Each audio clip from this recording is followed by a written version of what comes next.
שלום,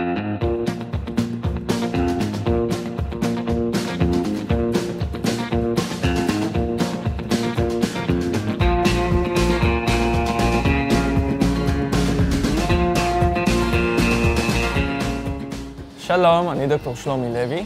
בפרק זה נדבר על הסרה של יחידות החליבה.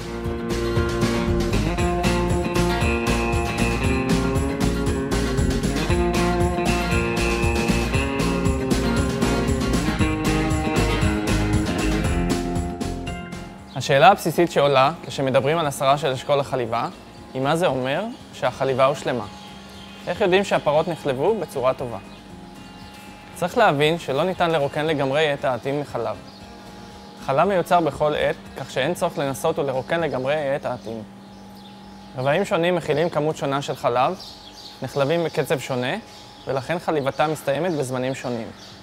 לדוגמה, חליבת הרבעים הקדמיים מסתיימת לרוב לפני הרבעים האחוריים. לכן אנו נדרשים לאזן את זמן החליבה ולהימנע מחליבת יתר וספיקה נמוכה בחליבה. עקרונית, בפרה שנחלבה בצורה טובה, יישארו בסוף החליבה כ-100 עד 200 מיליליטר של חלב בכל רבע. זהו השלב שבו אשכול החליבה צריך להתנתק.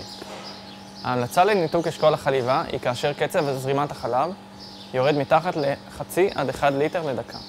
יש להימנע מחליבת יתר בניסיון להוציא את יתרת החלב אשר נותר בעטין. הסיכון ביצירת נזק לעטין גדול מהרווח של מעט החלב הנוסף. יש לוודא שיחידת הניתוק האוטומטית מזהה את ערך סף הניתוק ומנתקת את האשכול עם הגעה לערך זה. לסיכום, דיברנו על הרכבה נכונה.